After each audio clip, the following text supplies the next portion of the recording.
Hello, in this video I'm going to talk about mental health. So if you are a beginner to taking care of your mental health, in this video I'm going to give some easy, inexpensive lifestyle habits that you can do to improve your mental health.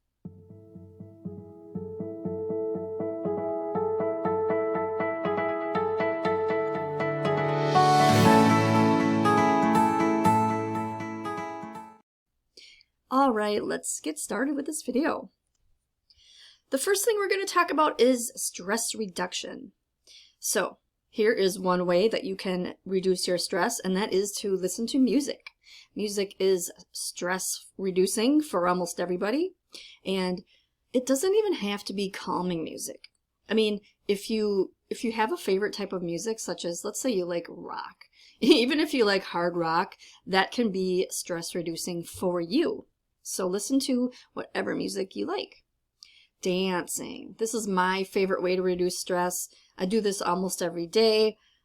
So, put on your favorite playlist, top 10s, favorites, whatever, and it shouldn't take long before you are moving around. Get a massage. This is another great way to reduce your stress. This is probably, maybe this is a way that most people can't afford. I've never been able to, I could have gotten a massage before, but it's just one of those things I haven't done yet. But if you are into, stress reduction as far as physical ways, that would be a great option. Take a bubble bath. This is a pretty inexpensive, easy, quick way, and a very fun way too. Who doesn't like sitting in a bubble bath? Watch funny shows or movies. This is probably the most common way that people reduce stress, and I had to include it in this list because even though it's basic, it's still something that anybody can do. You don't have to pay any money. I mean, usually, unless you have like cable and you pay for cable, or if you have Netflix, it's very inexpensively though. But there's always free things. There's always free things, especially on YouTube, right?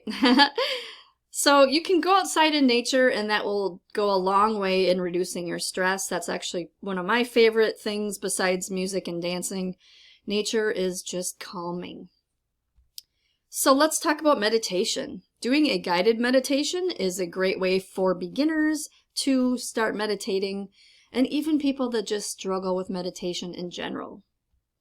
You can use music or binaural beats. So aside from binaural beats, there's something called isochronic beats. I think that's what the word was. I recently learned about that, and that's actually really good too. So there's a lot of different styles of music on YouTube to meditate to. Let's talk about ending toxic relationships. There's a lot of people out there that are in abusive relationships, and they might not even, they might not realize it, or they might not be to the point where they're ready to leave yet. However, this is something that will go a long way in helping your mental health, of course. Cut ties or reduce time with toxic friends. So this is something that people don't really want to face. And that's why if you don't want to completely cut ties with someone, you can always reduce your time with them. Healing your own trauma, of course, this is so important because if you are in a toxic relationship, chances are you have trauma. And because people that have not healed their trauma will seek out subconsciously ways to basically change that. But the thing is, they're stuck in a subconscious pattern and they don't realize that they're meant to change that. But once you heal your own trauma, you will naturally not have those toxic relationships anymore. So balance is a big part of mental health. Don't spend too much time at work, because workaholics get burnt out real quick, and those are the kinds of people that suffer from stomach ulcers and heart attacks and strokes and just stress in general.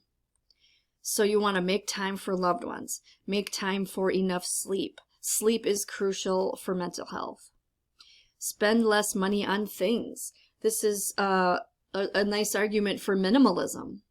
When I think they've even done studies on this. People that live a minimalistic lifestyle have less stress. Makes sense, you know. Mind expansion. This is pretty important for mental health. So doing things like attending seminars, workshops, taking classes, online courses, free webinars, this kind of stuff is amazing. And why is this under the mental health section? Because your mind is very, how should we put this? When it expands, it is healthier. Just like you, just like everything else about you, the more you expand and evolve, the healthier you are. So learning, constant education, this is something that I'm really big on. I'm always watching webinars, workshops, taking classes, and so forth. Exploring new hobbies. This is another way you can do this. And some hobbies are a little bit more expensive than others. I happen to have very expensive hobbies. My favorite hobbies are camping and going to music festivals. And by camping, I don't mean, you know, pitching a tent in the woods somewhere. Camping to me is going to an actual campground with my camper. I've got a little teardrop camper. And so if you're not into, you know, bugs and sleeping on the ground, then you might want to look into getting a camper. They make a lot of smaller ones that are cheaper. And then, you know, you can go to a place that has hookups, and that way you've got water, you can use your toilet, you can plug in use your AC. It's almost like you're living away from home in a home, but you're in nature. So that's the kind of hobbies that I have. Anyway, that was a tangent there. But, you know, you can explore some hobbies that are not expensive or not time consuming. You can even start doing, you know, little crafts. Things like that. Those are really good for your mind. Travel more often. So now I'm going to talk a little bit more about what I do. Is my favorite hobbies are traveling. So anything involving road trips, camping, just exploring, you know, exploring nature. That's my favorite way to travel. So the more you can travel, the better your mental health will be. Do puzzles to keep your mind sharp. So this is kind of sort of related to learning and growing, like the first one on here. The more information that, you know, information leads to knowledge, and knowledge leads to wisdom. Wisdom is actually the combination of knowledge and experience. So all of those things are really what mind expansion is all about.